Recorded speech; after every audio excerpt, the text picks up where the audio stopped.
Universal Music Group, they've filed a motion to dismiss Drake's lawsuit. Effectively, the motion that they filed says that Drake lost a rap battle, got mad about it, and then sued his own label because he lost. And that's a bit of paraphrasing, but really it's not too far out of what they actually mentioned in their file. The state government, New South Wales government, to their credit, has come through and with a new plan to protect the future of music festivals and events, they're saying, which is really, really good. And it is a rare occurrence where we're seeing sport and music and culture and arts all coming together in a government policy. Gentlemen, this is Democracy Manifest. Alrighty. Okay. Here we are, back. Ladies and gents. The engines are revved, the clutches are being held, and we're ready to release them because the red lights are about to go out and we are about to speed down the straight and into our first story for this music news edition. I didn't mean to make that sound, like a racing car thing, but it is, and it's probably well timed because Oscar Piastri won the Chinese Grand Prix at the start of the week. So this is a shout out to Oscar Piastri. I know he listens to the podcast. Big fan. He does lots of flying, so he runs low on podcasts pretty quickly. So he makes his way to ours. I know he's a big fan. I'm a big fan of Oscar's, and I'm stoked that he got the win this morning. Oh, that makes two of us. He actually, remember when he messaged us asking what separate SSD we recommend to store all our podcasts on because he needs to download them before he flies? Do you remember when he messaged about that? I do. And I think we recommended it was either the Samsung or the SanDisk. I couldn't remember which one we went with in the end, but we said make sure you get like a 5 terabyte, 10 terabytes if you can. You want the most amount of storage that way you never run low on Homebrewed content. Oscar's also our biggest Patreon subscriber as well. So if you want to be just like Oscar, you can jump on the link below and join our Patreon. But I was at a wedding on Saturday, and I think you would agree Cameron isn't necessarily a super common first name. Would you agree with that? No, I wouldn't say super common. No. It's so, like if you're a David or like a Jake or a Jess or a Sarah, like you're probably used to meeting people with your same name quite frequently. I'm not really used to that, but at this wedding on the weekend, there were only about 50 people there as well, mind you. There were 4 Camerons. Hang on. What about, let's break this into percentages. I know if there were 5 of you, there would have been 10% Camerons. Yeah. So we're hovering in the 8 to 9% Cameron range. So the 8 to 9%, so a chance that you were Cameron at that event. It's insane. Did you meet them? Obviously, you met them all if you knew they were all there with their names. Yeah, we got a photo together. Literally 4 of us, all 4 cams. It was quite surreal because I'm not used to being with more than one Cameron really in any given room, let alone 4 of us. So 4 of you. So I don't know if this is invasion of privacy, but can I get a profile of each Cameron? Like, can you run me through Cameron 1, 2, 3, 4? And actually, second question. Yep. Were they all males or, male identifying? Yes. All males, so which goes on to, well, you haven't heard this episode yet, but we have already recorded this episode. You hear it in a couple of weeks with a local artist, and we do touch on the name Cameron there as well. But yeah, no, 4 guys. One of them actually added me on Instagram afterwards, and he knows someone who we went to school with. He played footy with him, so it's like such a small world as it is on the Central Coast. The other Cameron, he's a bit older. Italian background, but his parents are Scottish as well or something he was telling me, which is why he got the name Cameron, because if you don't know, it is a Scottish name and it means crooked nose. I don't know if we've discussed this on the podcast before, but we feel I've never heard this. We feel incredibly ripped off that our name means crooked nose. When you think about names, you think male names often mean, strength or power or wisdom. a lot of female names that, you know, beautiful, elegance, yada, yada, all these positive things. And Cameron means crooked nose. Are you sure you're not being had there? I don't know. I didn't, you know, I already knew this independently. And then that older Cameron who I was just referencing, he mentioned that to me as well. So I think it's just a fact. And if there are any other Camerons listening, please message in or leave a comment on YouTube, Spotify, wherever you're watching or listening to this, and let us know as well. Feel very ripped off about that. But 4 Camerons at the one wedding of around 50 odd people is, yeah, I just found that very mind blowing. I'm still not over it. Yeah, 100%. It's that's quite. Is that the most that you've ever? It's had? the most I've ever had. We were all convinced we were setting a Guinness, you know, world record for the most amount of Camerons who didn't know each other coming into an event, and wasn't organised as if you're a Cameron, come to this event sort of thing. Well, I'm just going to suggest that you guys all unionise and do something for the Cameron cause, because you've got enough power there to start really shaking things up. We do. I think we do. I am, on the contrary, working at the moment in Redhead primarily, and there's this is no shade, because I think this man is the best bloke ever. His name's Alan. He's an older gentleman. He lives up the alley from where we work, and usually when you're building a house, you know, near someone, not like they have every right to be a bit upset by it, I suppose, but most people aren't. Obviously, they understand it's just what happens. But they've got every right to be, you know, be a bit like, oh, you know, noise and deliveries and blah blah blah. Alan, on the other hand, every second day walks out with a couple of cans of drink. However many guys are on site, he'll bring enough cans of drink for everyone. He'll come and have a chat to them, you know, wish you all the best, tell you how you're doing a great job. He's just the loveliest bloke. It's actually genuinely heartwarming. But I've told him my name about 4 or 5 times, and every time he goes, "Oh, Aben," and I go, No, and I have to do the like the prayer, like amen, you know, like, and physically kind of gesture it in order, you know, to like communicate how my name is pronounced. And then he comes back around. So the likelihood of me ever seeing another Amen in the wild, given how unknown of a name it is slim to none. I can't imagine what it would be like to come across 4 of us like you have with your Camerons. I would be as excited as you can, for sure. I would think for you, given the uniqueness of your name, you're probably like, you know, 2, including 2 plus you, as is probably equivalent to 4 or more Camerons. You know what I mean? Like, at least people you say my name's Cameron, they pretty much know. They've heard that name before. And maybe, you know, Cameron Diaz might have helped put the name on the map. Or so, I'm sure there's more famous Camerons before that, but... You know what I mean? There's a certain... I can't think of too many Amens who have sort of, you know, helped with your name. Outside of yourself, obviously, you're doing great things for the name, but outside of you, your fellow Amens, I feel like, are letting you down. I think so too. It was only Eamon Sullivan, the Olympic Australian swimmer, and I thought when he was doing the rounds, I thought, man...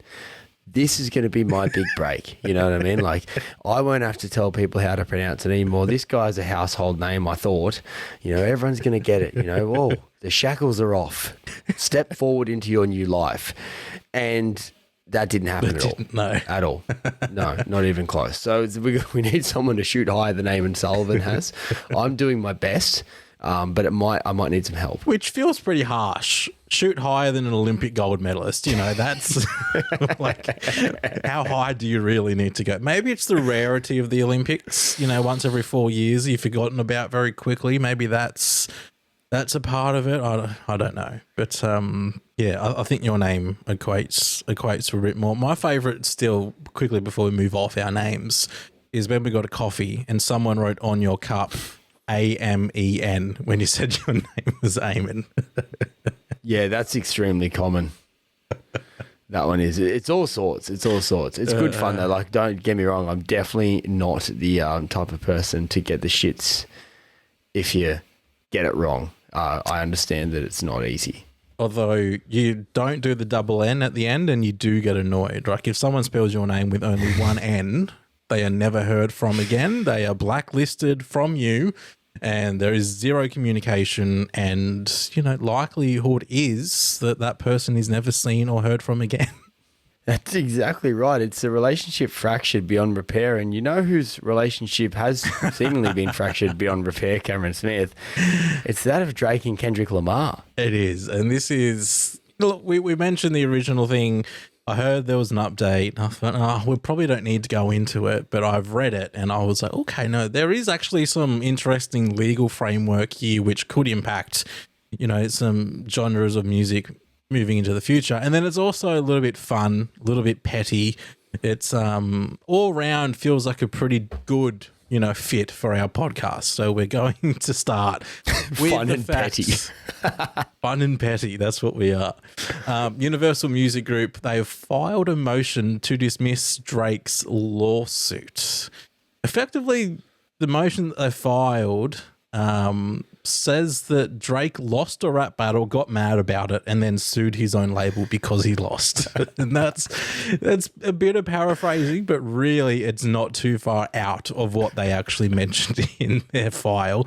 And UMG claim that rap battles are their own genre with its own cultural significance, which I want to get into a little bit as well, whether you agree with that statement or whether we think that they're sort of just making that claim to make it harder for Drake's lawsuit to pass. But if you're not familiar with this, if you missed the previous time we spoke about it or you haven't really caught up with it in the news, quick bit of history. So Drake sued Universal Music Group earlier this year for defamation in relation to Kendrick Lamar's Not Like Us.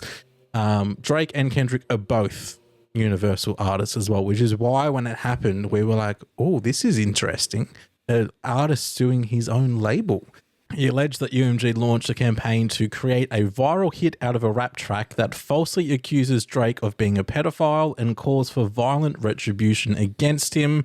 Drake claimed that UMG knew the allegations were false but chose corporate greed over the safety and well-being of its artists. So that's what had already happened, and now Universal have responded. And I will clarify, most of what I'm going to say is, in quotations, this is actually written in their motion to dismiss the lawsuit.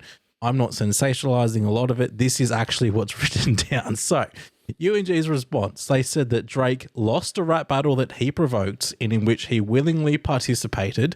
Instead of accepting the loss like the unbothered rap artist he often claims to be, he has sued his own rap label in a misguided attempt to salve his wounds. That is a quote. Fuck off. Sorry to swear, even though we're allowed to now. But that's I didn't.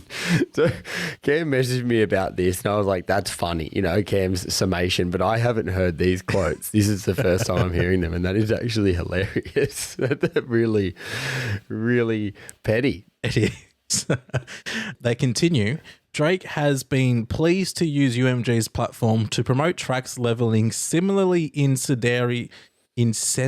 Oh God. INCENDIARY attacks at Lamar, including, most significantly, that Lamar engaged in domestic abuse and that one of Lamar's business partners and managers is the true father of Lamar's son. But now, after losing the rap battle, Drake claims that Not Like Us is defamatory. It is not. Wow. I think I actually agree with all, like, as petty as it is. I think this is like they have a very sound point here, because I suppose the argument that they're making is, well, had Kendrick dropped Not Like Us and had Drake released an even more, gnarly response track, then he wouldn't be suing his own label. And he was engaging in the exact same behavior, that tit for tat rap battle that led to the crescendo of Not Like Us. And when it happened, he went, I'm going to throw my toys out of the cot. Literally, like, it takes two to tango, right? And they continue on as well, saying Not Like Us did not emerge out of thin air. It was Lamar's culminating diss track in one of the nastiest lyrical warfare rap feuds in recent history. It followed the release of 7 preceding tracks in which Drake and Lamar hurled increasingly vitriolic allegations at each other. Yeah, you can't really dispute it, but it is very interesting. Like, this is a moment that is further entrenching itself in history because of this now, I think. Because this is like a whole... We haven't seen this before, I don't think, that I'm aware of, particularly when it comes to like music beefs, in terms of the artists then going and suing their own label and the label clapping back in the manner that they are right now. And I feel like Drake's just lost even more.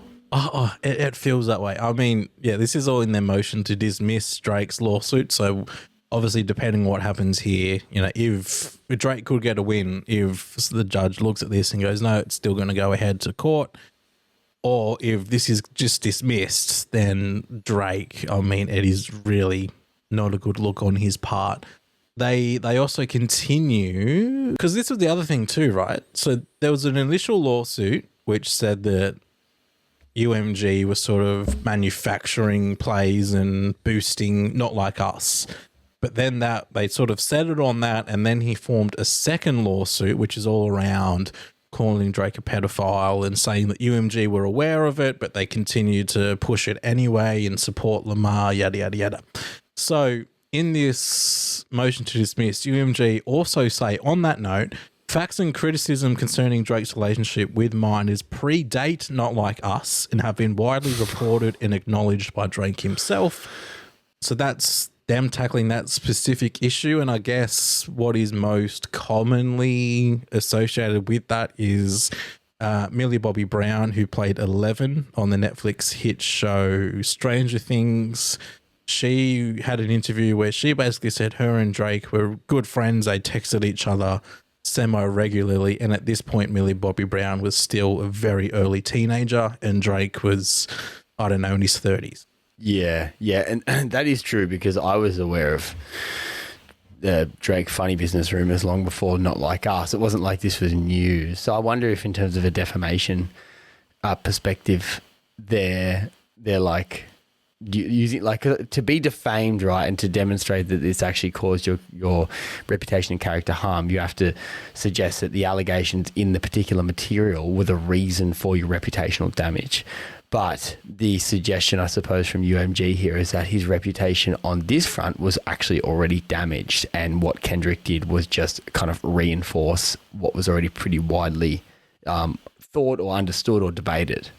Yeah, and there's a couple of other interesting points that UMG made as well in their statement. They also said, notably, Drake himself signed a public petition criticizing the trend of persecutors using artists' creative expression against them by treating rap lyrics as literal fact.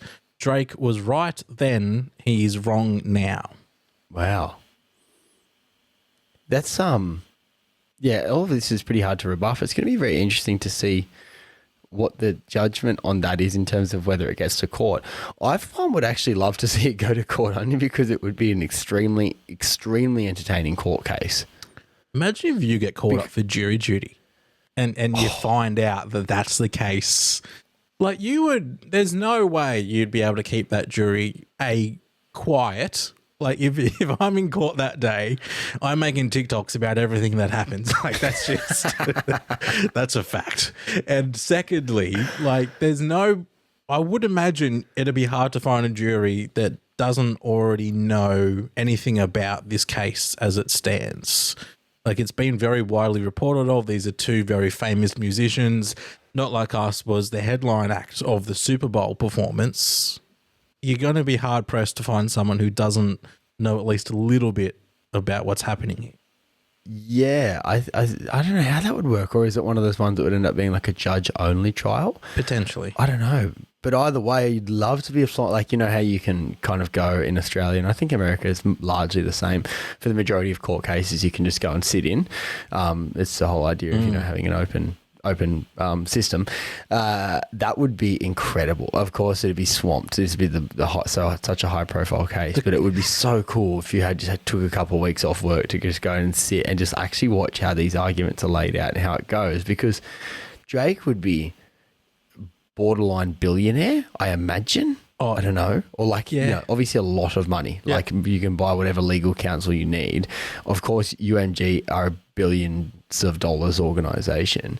The other thing that I think is really interesting about this as well, and actually why I would like to see it go to court, is I would like to see Drake's claims actually tested, and not the ones that, Lamar defamed me because he called me a pedo. I don't think that's kind of what's most interesting about this case. Sorry, certified pedophile.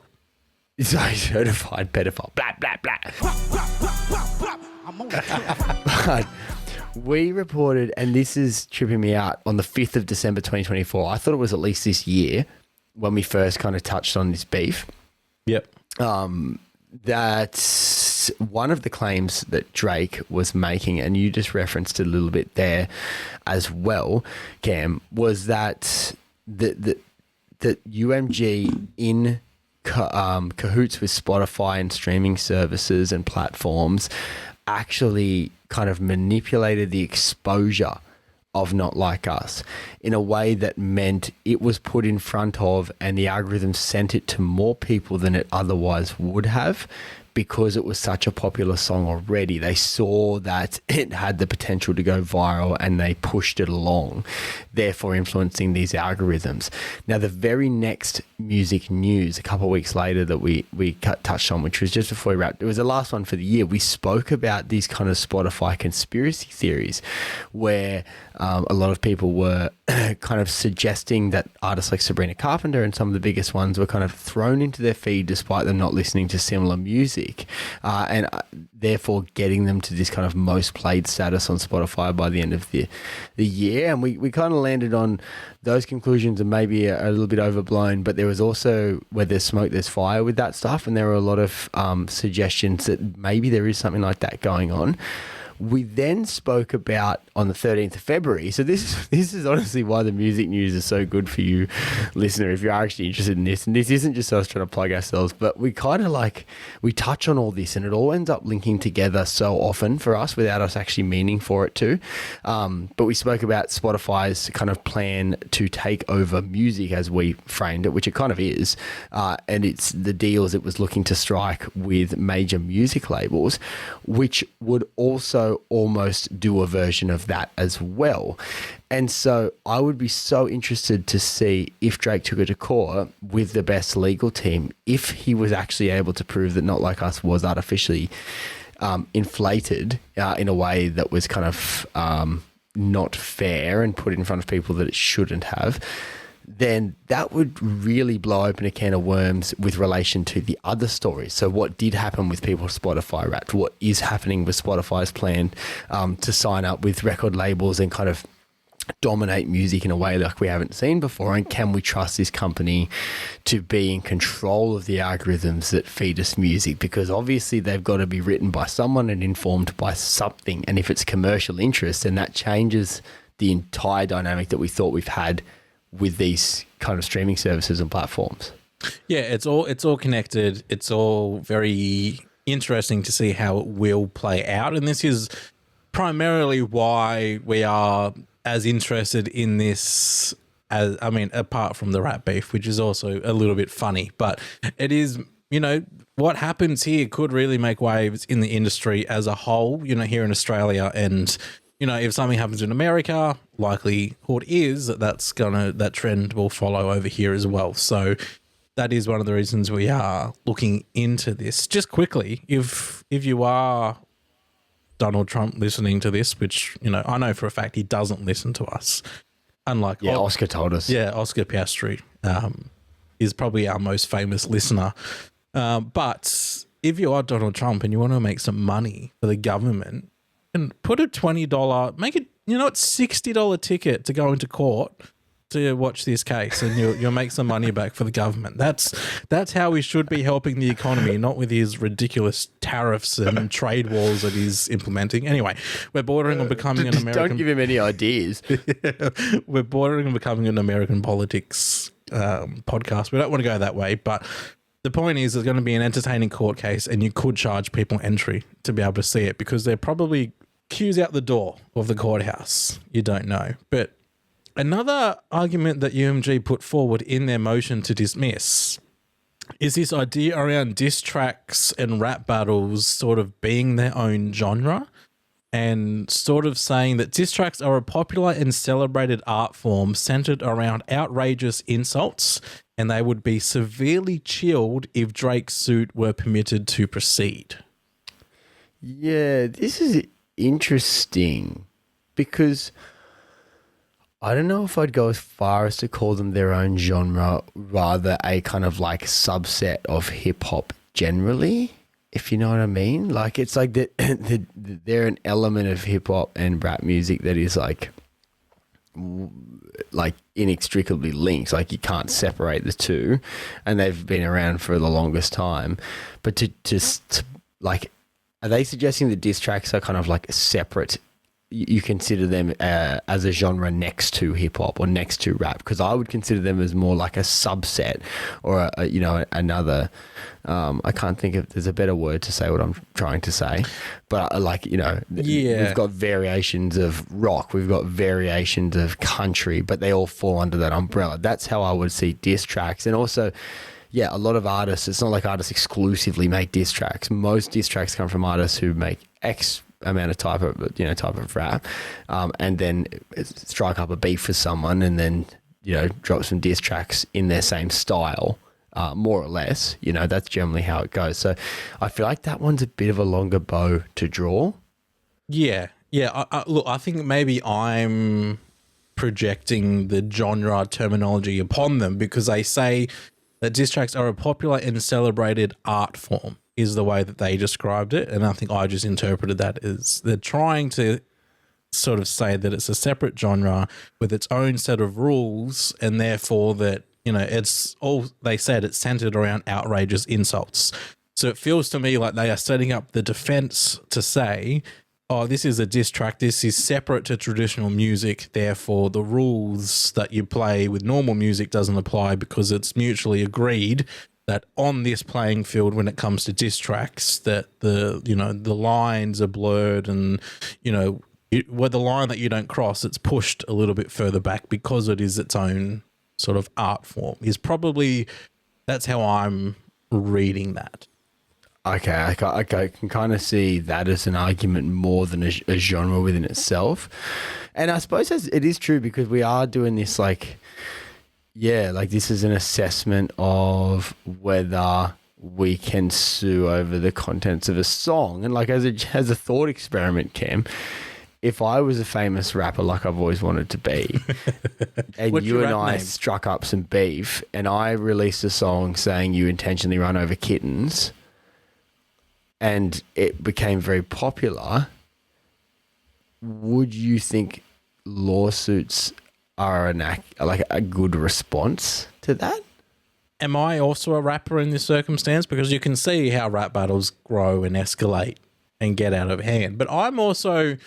and along that sort of where they're saying it's its own art form, they've also said, as I mentioned before, that Drake himself signed a public petition basically saying that you shouldn't treat rap lyrics as literal fact. But I'm also of the opinion that, there is if you're making claims, regardless of the art form, you'd better have some sort of facts to back it up, because otherwise I feel like you should be within your rights to sue for defamation, regardless of whether you're trying to claim that it's satire or it's a rap battle, so it's its own thing, it's protected, whatever it is.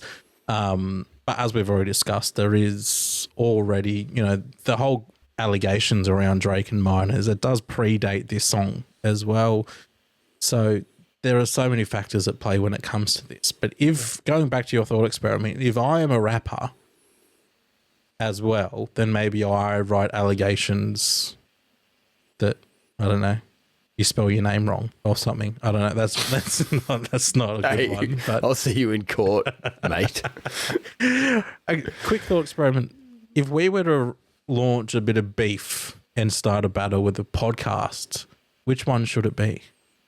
Oh, I don't know. Because there's some good Australian podcasts that I can think of.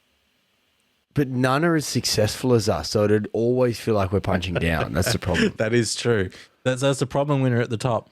That's really what Drake's claim against Kendrick should have been. He's punching down.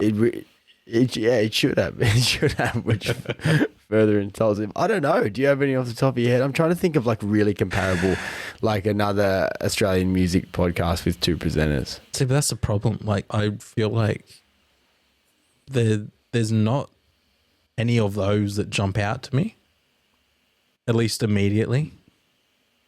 Yeah. Anyway, we're not starting a beef with anyone. Should we go for like Tofop? Like, you know, just hit Will Anderson. Let's go. No, because he's too funny. He'll come back with some real witty and harsh things against us. Yeah. No, sorry, Will. All right, not him. I don't know. Leave it with us. Maybe by the next one, maybe by the next music news, we'll know which Australian music podcasts we'd like to start a beef with. Maybe. And if you have a recommendation, maybe leave a comment and send us a message or something. But all of this is to say as well, obviously Drake's legal team did have a response to UMG's motion to dismiss the lawsuit. Drake's legal team said that UMG wants to pretend that this is about a rap battle in order to distract shareholders, artists, and the public from a simple truth. A greedy company is finally being held responsible for profiting for dangerous misinformation that has already resulted in multiple acts of violence. And what they're referring to here, if you missed it, sort of when this rap battle was, you know, they were going back and forth and trading blows. There was a security guard who was shot and injured out the front of Drake's home in Toronto. And on, I think it's a single artwork for Not Like Us, there's pretty much a Google Earth, Google Maps shot of Drake's home with like sex offender symbols all over it as well. So that's, I think, what Drake's legal team are referring to there when they're obviously talking about the dangerous misinformation has already resulted in multiple acts of violence. Yeah, he did really go hard on him, I suppose. But yeah, I mean, that's not ideal. That's definitely not ideal. That's not a like rational, normal way to respond to this as a fan. So just don't, you know, if you're hearing a song and you're like, I should go shoot a security guard at the front of someone's house, maybe just put a different song on afterwards until you feel something more positive. Put some Enya on. Would be my suggestion. That'll mellow you out. Put what on? Bit of Enya. Who can say where the road goes, where the day flows, only time. Now that is a song I would like to see hit the Like a Version Studios. Yeah, actually. Who would you want to do it? Oh, good question. Leave it with me. There would be some voice in Australian music who I think would do that a lot of justice. It'd be interesting to hear like a Matt Corby take on that. Oh, that's interesting. With the voice, where the voice is a real focal point. But yeah, this is a huge tangent. I would also suggest the Moving Stills as a brand new single Running Out if you also want a really relaxed and sweet and dreamy song to make you not feel like shooting a security guard at the front of somebody's house. Yeah, that actually, yeah, that's where we were when we went on that little tangent. Maybe Montaigne would be a good option for that as well, because Montaigne, like, they just have an incredible voice where I feel like they could do it justice. But we'll continue with Drake's legal team's response. They said that this motion by UMG is a desperate ploy to avoid accountability, but we have every confidence that this case will proceed and continue to uncover UMG's long history of endangering and abusing its artists.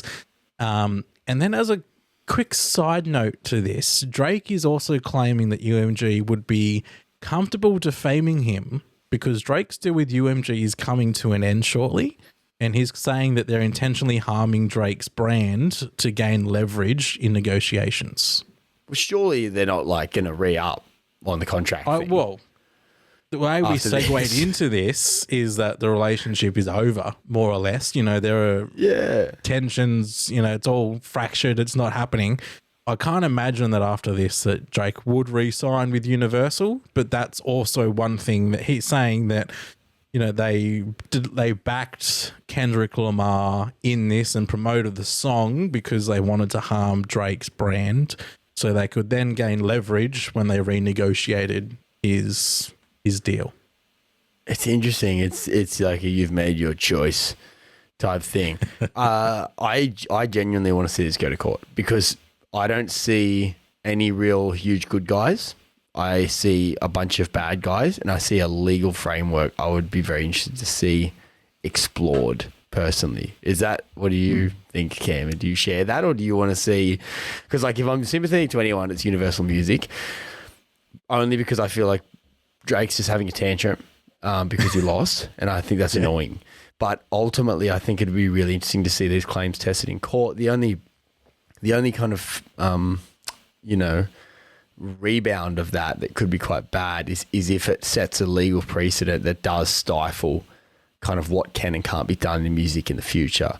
But if it opens a big can of worms that we need to have a look at, a Pandora's box of shit perpetrated by record labels, I'm also very interested to see that too. I'm also very interested in their relationship with Spotify and if there are any basis to Drake's claims on that front. Yeah, I think on one hand, I'm like, I don't want it to go to court because it's a waste of taxpayers' money. But then again, I'm not an American taxpayer. Why do I give a fuck? Let it go ahead. Why not? On the other front, like you said, the defamation case, it feels like,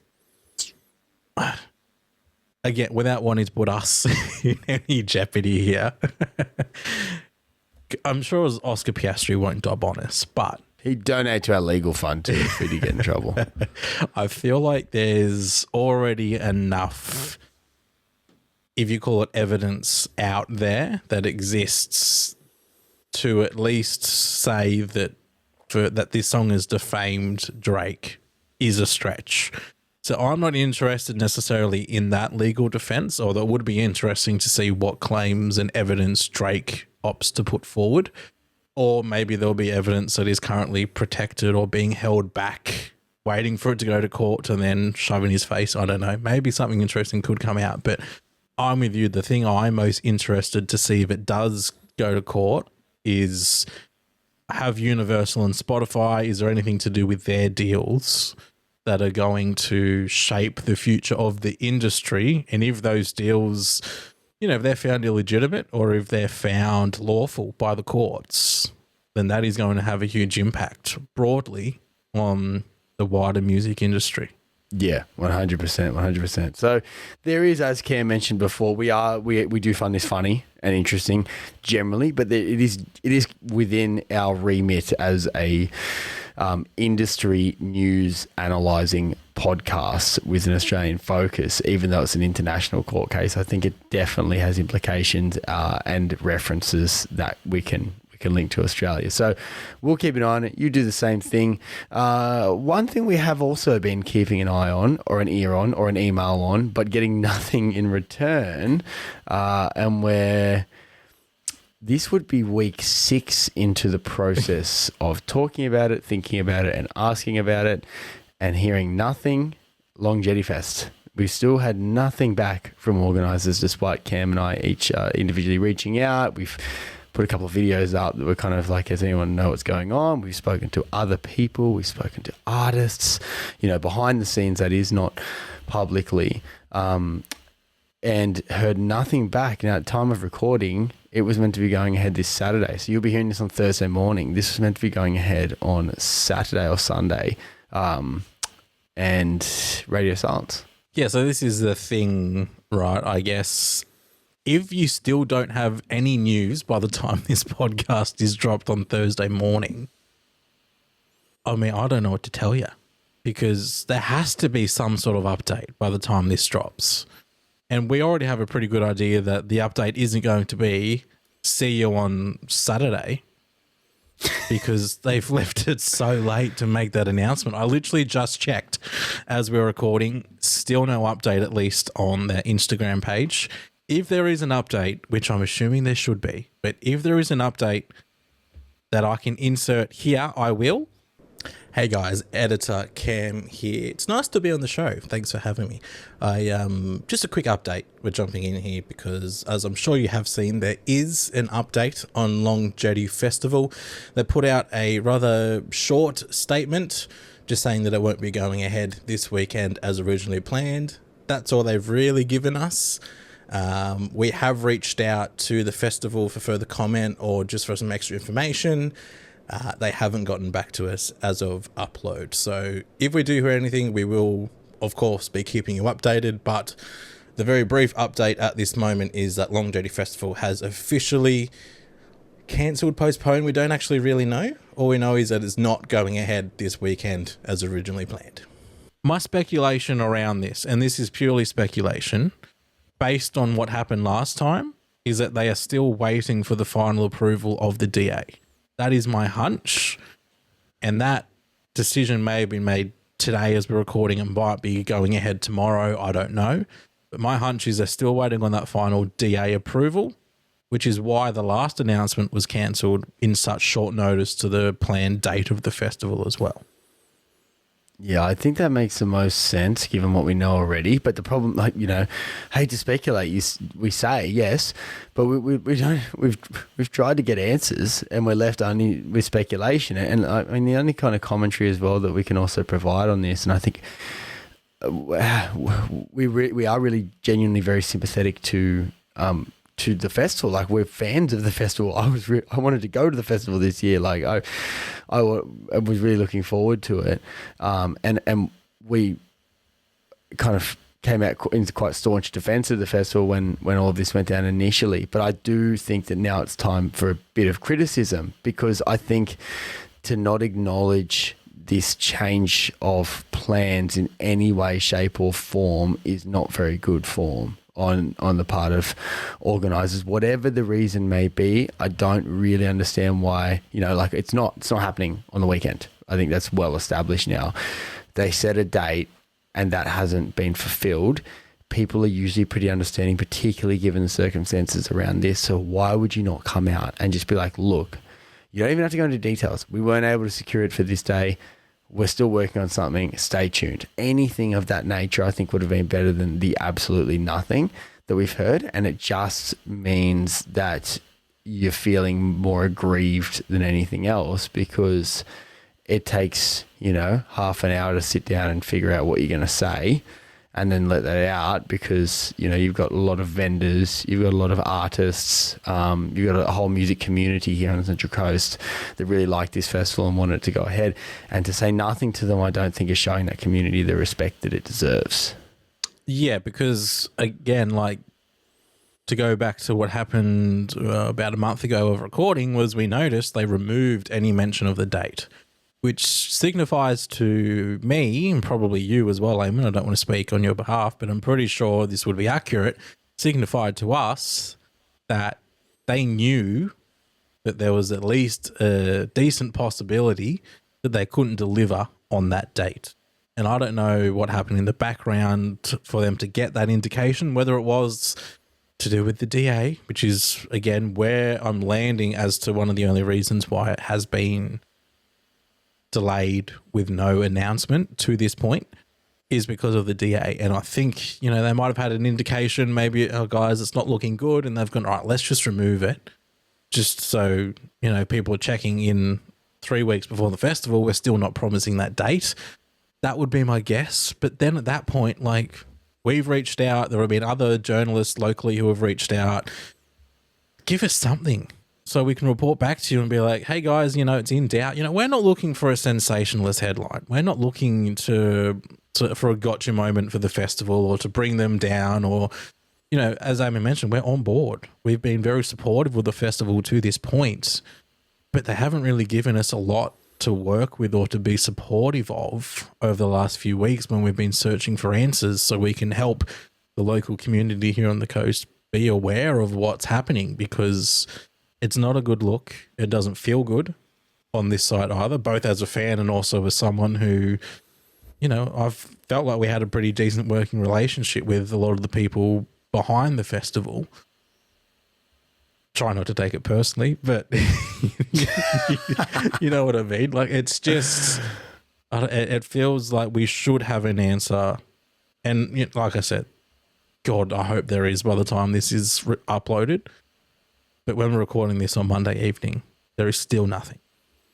Yeah, and we're not the only ones also. Like, that's the thing. We've had kind of artists and bands message us, with their own kind of speculations and theory. We've had artists who haven't been told anything themselves that we've reached out to. We've had other people in media on the coast speak to us as well. And this isn't good either.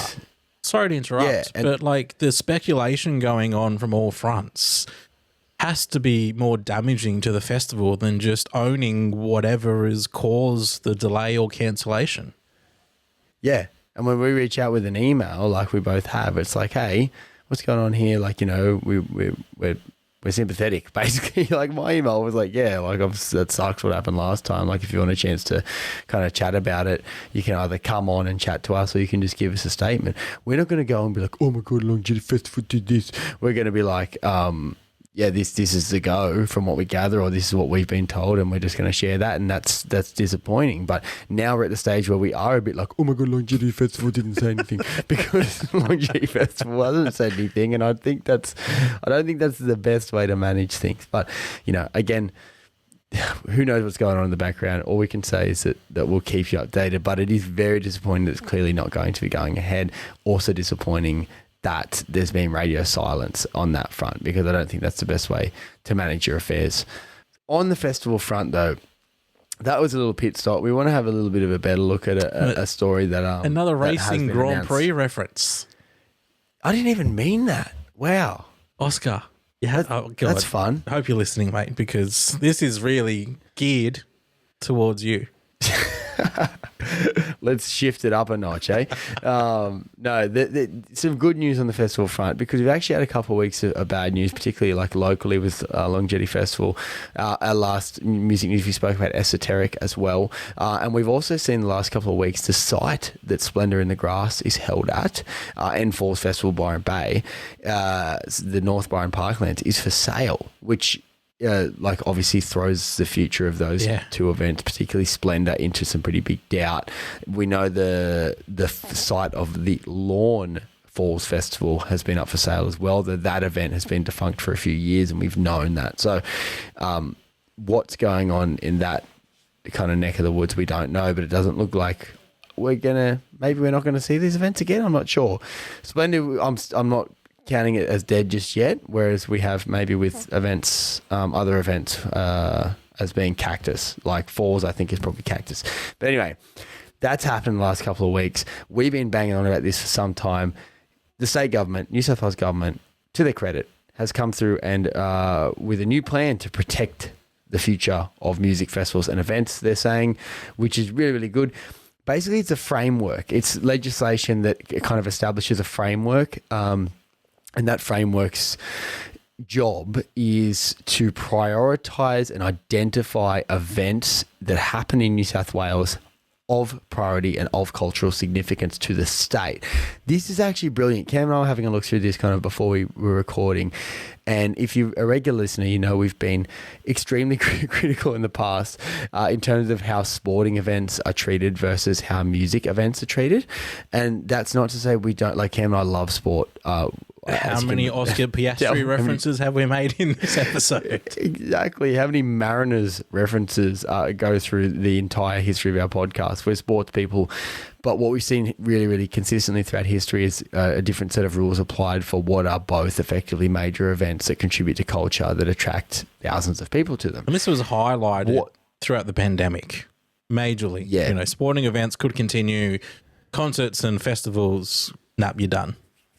Yeah, big time, big time. So what we're seeing with this new framework is the unification and the kind of a bit of equity put between the two. It's putting them on the same playing field, to use a sporting reference, which is kind of what we've always hoped would happen.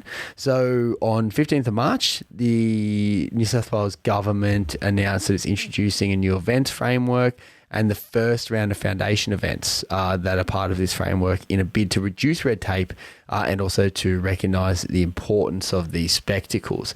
Now, 14 events have been named in the first round and there will be more rounds. That includes Bluesfest. Now, before I go any further, I want to say I find that really interesting because next month is meant to be the last Bluesfest ever. That is a good point, actually. I'd forgotten about that. Peter Noble was like, we're done. See ya. Yeah. And we spoke on the music news last year. It was a ploy. And our speculation was Peter Noble was playing a really big bluff card. And this was like, this wasn't like what we were sure was happening. This is just like, this could be on, because this is kind of how Peter Noble looks to operate in the industry. He's been around a long time. When he wanted to pull Bluesfest, which is one of the biggest festivals in the country and a huge economic draw card, because of how many issues he'd had with government, we kind of speculated that maybe this was a final play, final roll of the dice to get government to do what he wanted. And the fact that Bluesfest is added to the first round of this foundation events, I think, I don't know. Well played, sir. Does it mean that it's going to be hanging around? Well played, sir. If Peter Noble, if that was your intention from the get-go, well played. Bravo. Because you've played the state government like a fiddle, if that is the case, because you threatened to pull the festival from the state. The state have obviously recognised it is a big attractor, not just, in tourism and all that, but economically as well, and culturally too, of course. So the fact that Bluesfest is included in this is fantastic. The Deni Ute Muster is also included in this, which I love, because it's, Bluesfest has a name to it that is, I think a bit more mainstream in a sense. It has a lot more mainstream acts. It's a lot more, I guess, accessible for the general public. The Deni Ute Muster has its own identity. It has its own culture. It has its own look, but it is still historically very significant to the music and art industry here in this country. So the fact that that is also recognised, I have to applaud the state government for that. Yeah, 100%. It's really cool to see kind of, the length and breadth and the spectrum of culture that we do have in New South Wales in the form of events recognised. I would love to, I don't think I consider myself as a Deni Ute Muster, kind of target audience, but I would love to go to a Deni Ute Muster and just see, just enjoy the spectacle, because it is genuinely an amazing event, and it is part of Australian culture. Yeah, as Cam said, kind of kudos for including what they have. Also on that list is Vivid Sydney, the Gay and Lesbian Mardi Gras, the Tamworth Country Music Festival, South by Southwest Sydney, and then sporting dates like the NRL Men's and Women's Grand Final and the Bathurst 1000. So all of those undeniably very significant cultural events that happen every year or every couple of years in New South Wales, and they've been going for a very, very long time. Kudos. That's a very good list. And what they're doing here, so what they're saying is that the event framework recognises that foundation events contribute not just economically, but to the cultural fabric and tradition of the state. Now, that's a statement from the government. They said that, for example, the NRL Grand Final should be assessed and supported differently to a travelling Premier League match due to its significance over many decades to New South Wales. Agree. Absolutely agree. And in the sporting sense, we have kind of seen maybe more investment, more effort, more energy go into these kind of one-off or passing through matches, exhibition matches of any shape than our own kind of domestic sporting league. So that's good to see. Now, basically what's going to do is what it says they're going to do, and this is a bit of gobbledygook, but I think what it just means is that Destination New South Wales is going to give them money. Foundation events will be prioritised for a minimum 3-year strategic investment agreement with Destination New South Wales, or 3 events for biannual events. So if you're one every 2 years, you just get 3 events. So think of it in terms of 3 events, with renewals negotiated 1 year prior to the last event, aiming to give event organisers more certainty and more time to plan ahead. Yeah, so it's all fantastic news as far as I'm concerned, and it is a rare occurrence where we're seeing sport and music and culture and arts all coming together in a government policy and, I guess, broader support, as opposed to one or the other, which is, as we've touched on, we really enjoy both music and sport and art and culture. The fact that this is supporting all of it, it feels like a nice little, early birthday present for yourself, Eamonn, or a late Christmas present, whatever the case is. It does feel like it is tailored towards us. If I can really dive deep into this in terms of being a sports chat And if you don't follow the A-League, then you're going to have pretty much no relevance to this. So I apologise for the next little tangent. But we know the A-League struck a deal with Destinations New South Wales to bring A-League Grand Finals, the next 3, into New South Wales, met with massive pushback by the fans because traditionally whoever finished first hosted the grand final. So whether that was in Brisbane, Melbourne, Perth, wherever, they had the right to host. That was then stripped away from them because of this deal with Destinations New South Wales. They've sort of revived it and changed it and adapted it to being Unite Round, which I really like the concept of. It needs to be worked on a little bit more. But the point I'm getting to here, does this new plan from the government potentially jeopardize what the A-League are trying to do, or does the A-League expand and grow on top of what the government are now doing? Well, the A-League's deal's up. So if they were to renegotiate again, maybe they see themselves added to the foundation list or added to the framework in one way or another. And we do remember that A-League deal was 3 years as well, in the same way that these are all 3 years too. That's what got me making that connection. But if they end up different, like as in going to a different state, then maybe not. But clearly Destination New South Wales is very interested in, and I'd say this is like a bit of direct Melbourne competition. Has to be. Basically going on here. They're going, what does Melbourne do really, really well? Celebrate and identify its culture. What do we not do very well? Exactly that. Now we for all our criticism of New South Wales government, they have started to change their tune on both sides of politics over the last few years, which is really, really good to see. So this is another really big step in that. But like it is genuinely really, really good. So when they say 3-year strategic investment agreement with Destination New South Wales, I imagine what that translates into is, Destination New South Wales is going to put some money into your event, so long as you can kind of like negotiate or agree with them on hitting some certain metrics or doing some certain things that's kind of going to satisfy their end of the deal, which is really, really solid and will be really, really helpful, particularly for music festivals that are doing it pretty tough at the moment and things like that, which are recognised as very, very culturally significant. I dare say had Splendour still been operating, it would have been on that first foundation list as well.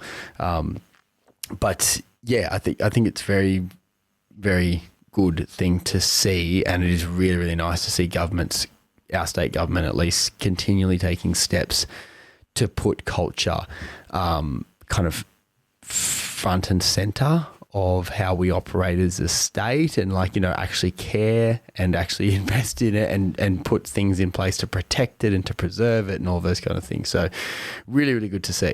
Yeah, and I suppose this is something we should clarify in case it was missed in any of our mumbling or ramblings, but this is a state government thing. This isn't, you know, an upcoming federal election promise from the Albanese government or, you know, the opposition government with Dutton. This is an actual active state government policy that they have put forward. So this is happening. This isn't just an election promise, is the first point I want to touch on. And secondly, while we're praising the state government, obviously this started under the previous Liberal state government, but Great Southern Nights, the first round of that for 2025 kicked off last weekend, and that's going to continue into the near future as well, with plenty of gigs happening in and around our state. So it feels like now is a pretty good time if you're invested in music. You know, there's a fair bit happening, which is good. Yeah. So get out there and get tickets to stuff as well is always our advice to you. But it's nice to kind of end that on a high note after a bit of disappointment, entertainment with the Rat Beef, disappointment with Long Jetty Festival, and now positivity with the state government used there. So really, really good to see. I think it'll be so fascinating to see kind of how New South Wales sits in about a decade's time, when we've got that kind of 10 years worth of studies that are funded by the government, 10 years worth of investment, 10 years worth of knowledge building and policy building that's happened in these kind of frameworks and these bodies that have been set up all within government. It'd be really interesting to see what kind of fruit they bear in a decade's time, provided, you know, someone else doesn't get in and decide it's not important. In a decade's time, we're going to have the Australian Grand Prix going through across Sydney Harbour Bridge and around the Opera House. So Albert Park in Melbourne, no more. We're going to have the Australian Open Tennis. That's going to be moved to Sydney as well. No more. And the AFL Grand Final will also be hosted in Sydney. Mark my word.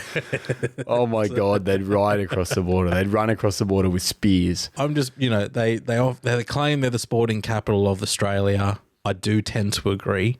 And the most livable city, music capital, blah, blah, blah. They have it all in Melbourne.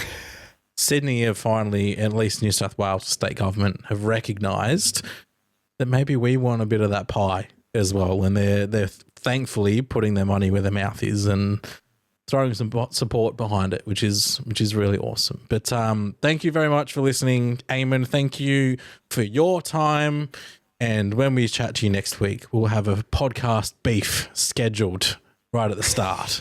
Get your gloves ready. Yeah, absolutely. And send in submissions to our Instagram if you are interested in that. Who should we have a beef with? Homebrewed Media is where you can find us. We have a Patreon as well if you're interested in supporting what we do. And we also have a website, www.homebrewed.au. So check everything that we do out there. Bye-bye. Bye.